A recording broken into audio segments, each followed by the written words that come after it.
Salam, selamat pagi Bapak Ibu Saudaraku yang dikasihi Tuhan. Salam sejahtera buat saudara semua dimanapun berada. Saya kembali mengajak Bapak Ibu Saudara untuk bersaat teduh dan berdoa dalam renungan penuntun kehidupan setiap hari. Kiranya damai sejahtera dan sukacita oleh Roh Kudus senantiasa melimpah dalam hati dan kehidupan kita semua. Tema renungan kita hari ini, memberi kesempatan. Ayat bacaan kita terdapat di dalam Injil Lukas 13 ayat 6-9 dan di dalam ayat yang ke-8 berkata demikian. Jawab orang itu, "Tuan, biarkanlah dia tumbuh tahun ini lagi. Aku akan mencangkul tanah sekelilingnya dan memberi pupuk kepadanya. Mungkin tahun depan ia berbuah. Jika tidak, tebanglah dia." Bapak Ibu Saudaraku yang dikasihi Tuhan, kita tahu bahwa orang yang maju adalah orang yang dapat memanfaatkan setiap kesempatan dalam hidupnya. Berarti kita harus mengerti bahwa hidup ini adalah kesempatan. Bagaimana kita dapat melihat kesempatan itu, dapat mengisi setiap kesempatan itu, dan dapat menjadikan setiap kesempatan itu saat untuk kita mengalami berkat dan mujizat Tuhan. Dalam dunia ini kita menjumpai ada banyak kesempatan di dalamnya. Tinggal bagaimana kita dapat memanfaatkan kesempatan-kesempatan tersebut, karena ada banyak orang yang hidup dalam kegagalan hanya karena menyia-nyiakan berbagai kesempatan yang ada. Tetapi orang yang sukses bukan berarti orang yang tidak punya masalah. Orang sukses bukan berarti tidak pernah mengalami kegagalan, tetapi orang yang sukses justru orang yang pernah mengalami kegagalan. Hanya di balik kegagalannya itu ia mengambil kesempatan untuk belajar, sehingga akhirnya ia mengalami kesempatan untuk berhasil dan diberkati. Bapak Ibu Saudaraku yang dikasihi Tuhan, Tuhan menyelamatkan hidup kita dengan sebuah misi, yaitu Tuhan mau memakai hidup kita supaya lewat hidup kita jadi terang, kita jadi berkat, kita jadi garam dunia, kita menjadi seorang yang berarti. Itulah target Tuhan dalam hidup kita.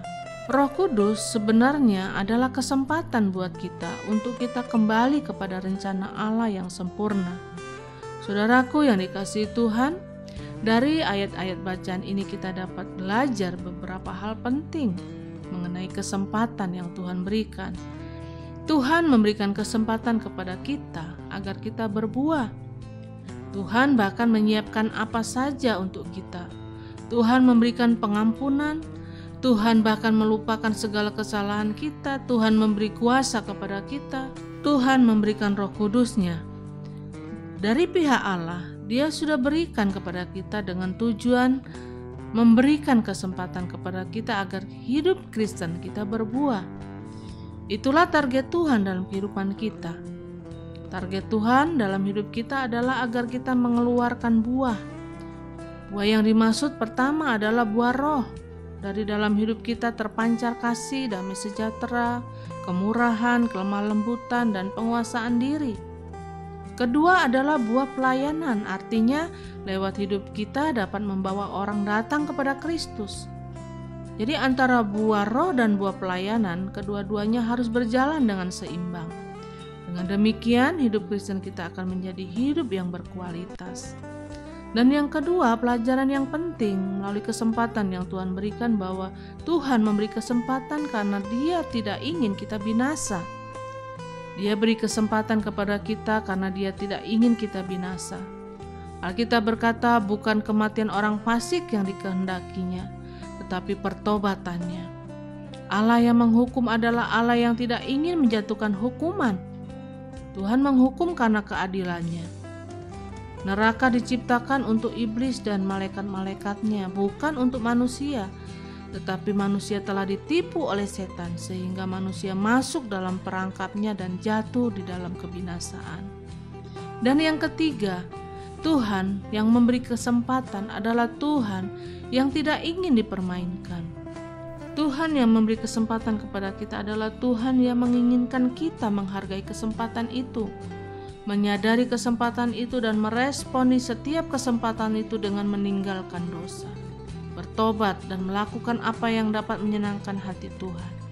Karena itu jangan tunggu semuanya hancur, jangan tunggu sampai semuanya terlambat baru akhirnya kita sadar bahwa ada banyak kesempatan yang sudah kita sia-siakan. Jadi Bapak Ibu Saudaraku yang dikasihi Tuhan, saat ini jika saudara tahu bahwa Tuhan sedang memberi kesempatan untuk bertobat dan hidup dekat dengan Tuhan, jangan ditunda-tunda lagi. Segeralah melangkah. Kuatkan iman saudara, bangun semangat saudara, belajar bersyukur untuk apapun yang sudah terjadi, karena kasih setia Tuhan tetap untuk selama-lamanya. Amin. Mari kita berdoa. Bapa di dalam surga, di dalam nama Tuhan Yesus Kristus, kami bersyukur Tuhan buat kesempatan-kesempatan yang Tuhan masih anugerahkan dalam kehidupan kami. Kami bersyukur untuk hari ini Tuhan masih memberikan kepada kami kesempatan untuk kami bertobat, untuk kami berbuah, untuk kami hidup benar di dalam Engkau, dan untuk kami mempersiapkan diri kami untuk menyambut kedatangan-Mu. Tuhan, ajar kami untuk kami menghargai setiap anugerah Tuhan, kesempatan yang Tuhan berikan, waktu yang masih Tuhan anugerahkan, untuk kami pergunakan sebaik-baiknya, untuk mengisi hari-hari kami dengan hal-hal yang baik, sehingga hidup kami boleh layak dan berkenan di hadapan Tuhan. Tuntun kami Tuhan setiap hari dengan firman-Mu, agar kami boleh berjalan seturut dengan kehendak-Mu. Di dalam nama Tuhan Yesus Kristus kami berdoa, kami bersyukur. Haleluya. Amin. Kiranya berkat yang sempurna dari Allah Bapa kita, kasih karunia dari Tuhan Yesus Kristus, dan persekutuan yang indah dengan Roh Kudus menyertai kita semua dari sekarang ini dan sampai selama-lamanya. Maju terus dalam tuntunan Tuhan, tetap semangat. Sampai jumpa esok hari dalam penuntun kehidupan setiap hari, dan Tuhan Yesus memberkati.